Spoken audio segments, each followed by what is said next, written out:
GPH ထောင်ကိုရဲ့ အားကိုကျွန်တော်ကဘယ်လိုလုပ်ကြမလဲဆိုတော့ဒီဘာဒတ်ကကျွန်တော် P1 P2 တွင်းနီဗဇက်ချနီနောက်ပြီးတော့ပင်မင်အိုးဇစ်ဇက်ဘာညာအပုံရှိတယ်ပေါ့နော်ဒါဂျူကီဘာဒတ်ပေါ့ P1 P2 တွင်းနီဗဇက်ချနီအခုအရင်ဆုံးကျွန်တော်ကမိဖွင့်လိုက်ပြီ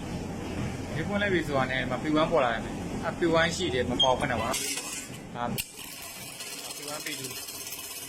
ရိုင်းနေတဲ့ຢာပေါ့အ P1 P2 တွေကိုP1 P2 တွေကို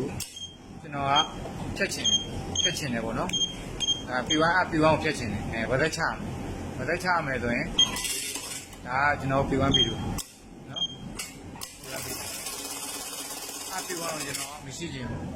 ဒီဘက် site ပြန်ပြောင်းနေတယ်ဟုတ်လားsite ကိုပြန်ပြောင်းနေတယ်ဆိုရင်ကျွန်တော်ကဗဇက်နှိပ်မယ်ဗဇက်ကိုဖြတ်မယ်ဗဇက်ချမယ်ပေါ့နော်ဗဇက်ချရင်ဒီ power လေးကိုရင်ပိတ်သွားရင်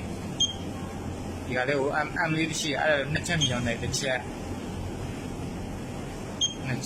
ဒီ minor လေးနဲ့241ကိုသွားမယ်241ကိုသွားမယ်နော်241ကိုသွားမယ်241ရောက်သွားပြီ0ဖြစ်နေအဲ့0ကို5ဖြစ်အောင်လုပ်တော့5ဖြစ်အောင်ဘယ်လိုလုပ်မလဲဆိုတော့ power လေးကိုရင်ဖွင့်power လေးကိုဖွင့်မယ်ပြီးသွားရင်အပေါင်းလက္ခဏာလေးနဲ့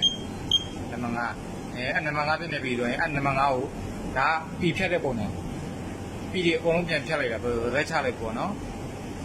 အဲကြောင့်နံပါတ်5ဖြစ်သွားရင်အဲနံပါတ်5ကို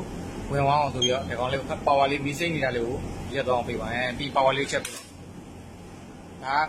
ပထမကကျွန်တော်တွင်းတာပြီးတယ်မရှိတော့ဘူးတက်လားပြီးမရှိတော့အပီတွေကိုပြန်သွင်းတော့မယ်အကုန်ပြန်သွင်းတော့ဒါဝဲနှစ်ချက်ပြန်တယ်အမ်လီဒီကမှာအမ်လီရှိတယ်ပေါ့နော်ဒါကျွန်တော်နှိပ်နေကြတော့ပြက်သွားတာအဲကြောင့်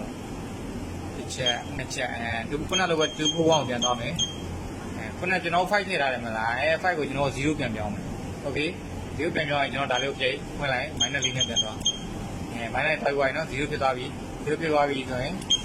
ဒါဆိုပြီးထည့်လို့ရတော့မယ်နော်ချက်လေးကြည့်တာပြီးလည်းပိတ်သွားပြီပေါ်လေးပြန်ပိတ်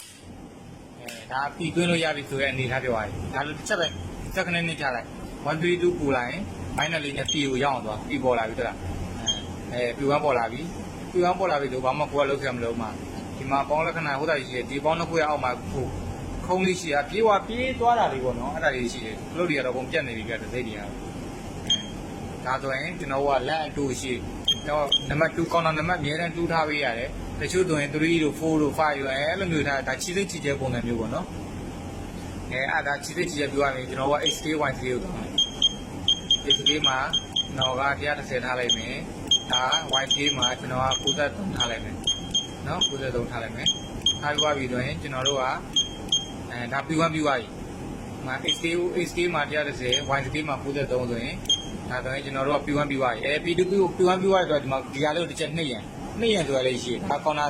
P1 နှိပ်ပြီးသွားပြီဆိုတဲ့အဓိပ္ပာယ်ကိုမှတ်ပြရပါတော့P1 P2 သွားမယ်P2 ကကြတော့ကျွန်တော်ဒါလည်းလိုပဲကောင်တာနံပါတ်2ထည့်ပေးရတယ်ဒါချီသိချီတဲ့အနေထားပေါ့နော်ကိုကျဲချင်း